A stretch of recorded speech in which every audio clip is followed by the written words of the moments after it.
ایک گمنام کنویں میں قید ہاروت اور ماروت کا قصہ۔ بسم اللہ الرحمن الرحیم۔ السلام علیکم ناظرین، اس ویڈیو کے اندر ہم آپ کو آگاہ کریں گے کہ ہاروت اور ماروت کون ہے، کس وجہ سے اللہ تعالی نے ہاروت اور ماروت کو جنت سے اس دنیا پر بھیجا، آخرکار وہ اس دنیا میں کون سا ایسا گناہ کر بیٹھے جس کی وجہ سے اللہ تعالی نے اسے عذاب میں مبتلا کر دیا،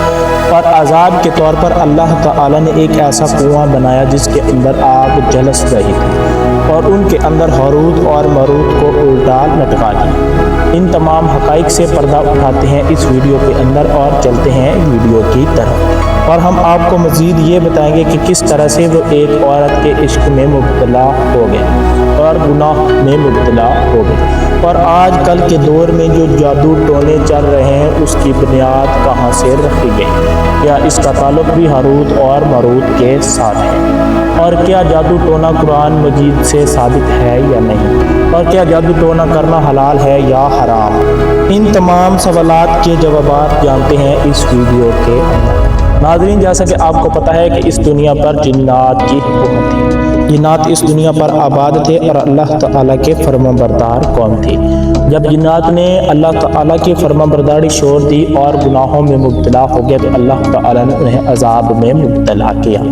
عذاب میں مبتلا کرنے کے بعد اللہ تعالیٰ نے انسانوں کے ذریعے اس روح زمین کو دوبارہ سے آباد فرمایا۔ جب یہ روح زمین دوبارہ سے آباد کی گئی تو کچھ دیر تک تو لوگ اللہ تعالیٰ کی فرمانبرداری میں مبتلا رہے اور اللہ تعالیٰ کی فرمانبرداری کرتے رہے۔ آخر کار لوگ آہستہ آہستہ اللہ تعالیٰ کے احکامات سے پھرتے گئے۔ اللہ تعالیٰ نے لوگوں کی رہنمائی کے لیے مختلف انبیاء کرام کو بھیجا۔ جب لوگ اللہ تعالیٰ کی فرمانبرداری سے مکر گئے اور انبیاء کرام کے ذریعے بھی انہوں نے اللہ تعالیٰ کی طرف لوٹنے کا نام نہیں لیا تو فرشتوں نے انسانوں کو برا بھلا کہنا شروع کر دیا۔ فرشتوں نے یہ کہا کہ یہ ایسی کون سی مخلوق ہے جو دنیا پر فساد کر رہی ہے اور یہ گناہ کے اندر مبتلا ہو رہی ہے، یہ آپ کی نافرمانبرداری کر رہی ہے اور آپ کے آگے جھکنے سے بھی انکار کر رہی ہے اور دنیا کی آسائشوں میں مبتلا ہو چکی ہے، جیسے کہ دولت اور عورت پرستی۔ تو اللہ تعالیٰ کو یہ بات ناخوشگوار گزری اور اللہ تعالیٰ نے فرشتوں کو جمع کیا اور فرمایا کہ میں نے انسان کے اندر شہوت رکھی ہے اور انسان کے اندر یہ خامی ہے کہ وہ مختلف دنیاوی دولت اور عورتوں کے لالچ میں آ جاتا ہے اور اپنے پیدا کرنے والے خدا یعنی مجھ کو بھی بھول جاتا ہے۔ اگر یہ آپ کے اندر یہ خوبی رکھ دی جائے اور آپ کو دنیا کے اندر بھیج دیا جائے تو آپ کے ساتھ بھی کچھ ایسا ہی حال ہوگا۔ فرشتوں نے اس بات سے انکار کیا اور کہا کہ ہم آپ کے برگزیدہ بندے ہیں، ہم آپ کی عبادت میں مصروف رہتے ہیں، ہمیں اس چیز سے کوئی سروکار نہیں ہے، ہم ایسا کبھی بھی نہیں کریں گے۔ تو اللہ تعالیٰ نے ان سے کہا کہ تم ایسے دو فرشتوں کا انتخاب کرو جو تم میں سے بہت زیادہ پرہیزگار ہوں اور خدا کے بہت ہی نزدیک ہو۔ تو تمام فرشتوں نے فیصلہ کیا کہ جو سب سے زیادہ نیک اور پرہیزگار اور عبادت گزار فرشتے تھے ان کا نام تھا ہاروت اور ماروت۔ ہاروت اور ماروت دونوں کو اللہ تعالیٰ نے اپنے حکم کے ذریعے اور آزمائش کے طور پر اس دنیا کے اندر بھیج دیا۔ یاد رکھیے گا کہ وہ انسانی شکل میں اس دنیا پر آئے اور دنیا پر آ کر لوگوں کو سیدھی راہ راست دکھانے لگے، کیونکہ اللہ تعالیٰ نے انہیں آزمائش میں ڈالا تھا اور اللہ تعالیٰ یہ جاننا چاہتے تھے اور لوگوں کو اور فرشتوں کو یہ دکھانا چاہتے تھے کہ کس طرح سے اگر فرشتوں کے اندر بھی شہوت اور دنیا کا لالچ ڈال کر بھیج دیا جائے وہ چاہے کتنے بھی خدا کے فرمانبردار کیوں نہ ہوں، آخرکار وہ بھی گناہ کی طرف لپک جاتے ہیں اور گناہ میں ضرور مبتلا ہو جاتے ہیں۔ ہاروت اور ماروت اس دنیا پر آ گئے اور لوگوں کی رہنمائی کرنے لگے۔ ہاروت اور ماروت جادو ٹونا بھی سکھاتے تھے اور لوگوں کو کہتے تھے کہ جادو ٹونا نہیں کرو، اگر آپ جادو ٹونا کرو گے تو آپ کے لیے پریشانی ہوگی اور آپ کے لیے گھاٹے کا سودا ہے، یعنی آپ کو یہ طرح طرح کے نقصانات پہنچائے گا،